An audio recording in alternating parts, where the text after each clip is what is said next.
Hey guys, WhatsApp. আশা করছি সবাই অনেক ভালো আছো। আজ তোমাদের সাথে অনেক ইন্টারেস্টিং এবং উপকারী একটা ভিডিও নিয়ে চলে এসেছি। পরীক্ষার আগের রাতে আমি কিভাবে পড়াশোনা করি সেটারই একটা রুটিন থাকছে। আশা করছি আমার আজকের এই ব্লগটি তোমাদের অনেক বেশি ভালো লাগবে।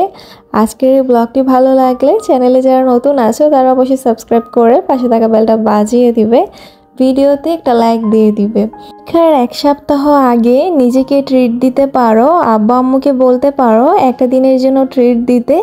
এতে করে নিজেরও একটু মোটিভেট ফিল হবে, একটু মন মাইন্ডও ভালো হবে, ভালোই লাগবে।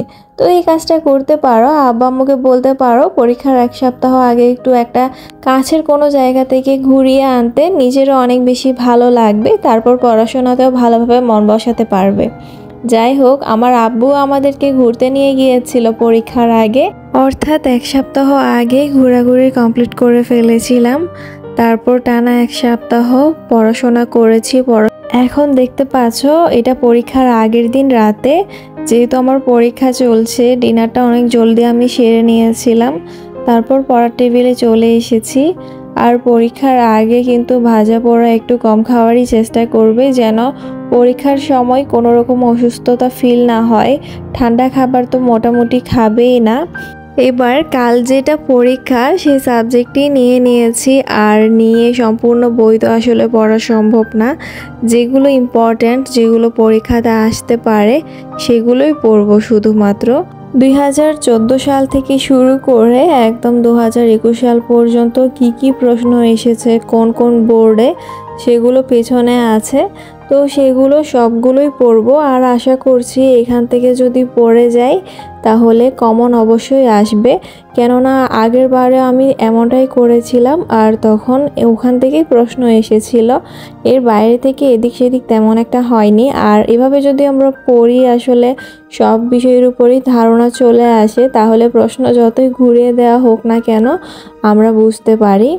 প্রথমেই যে বড় বড় প্রশ্ন আছে সেগুলো আমি পড়ে নিয়েছিলাম, আর যেখান থেকে আমার মনে হচ্ছে আমি মেমোরাইজ করতে পারছি না সেগুলো আমি একটা খাতাতেই লেখার চেষ্টা করছিলাম। আসলে পরীক্ষার আগে লেখালেখি করার অতটা সময় থাকে না। এরপরেও যে প্রশ্নগুলো তোমার কাছে ইম্পর্ট্যান্ট মনে হয় সেগুলো যদি তোমরা মেমোরাইজ করতে না পারো তাহলে একটা খাতাতে লিখবে, লিখলে অবশ্যই সেটা মাথায় ঢুকে যাবে। আর আমি ক নাম্বারের প্রশ্নগুলো পড়ার সময় পাইনি, ঘুমিয়ে পড়েছিলাম। পরীক্ষার আগে অবশ্যই মনে রাখবে জলদি ঘুমিয়ে যেতে হবে, রাত জেগে পড়বে না, তাতে শরীর খারাপ হতে পারে। আর সকালবেলা তো ঘুম থেকে অনেক জলদি উঠেই যাবে। আমি উঠে গিয়েছিলাম, উঠেই দেখতে পাচ্ছি আম্মু কাজ কাম করছে অনেক অনেক। আমি আবারও পড়ার টেবিলে চলে এসেছি। এসে ক নাম্বারের যে প্রশ্নগুলো বাকি ছিল রিভিশন দেওয়া সেগুলো পড়ে নিচ্ছি। আর সকালে অনেক জলদি ঘুম থেকে উঠে গেলে আমাদের লেট হয়ে যাবে না। যদি অনেকগুলো পড়াও বাকি থাকে সেগুলো শেষ করে তুমি যেতে পারবে।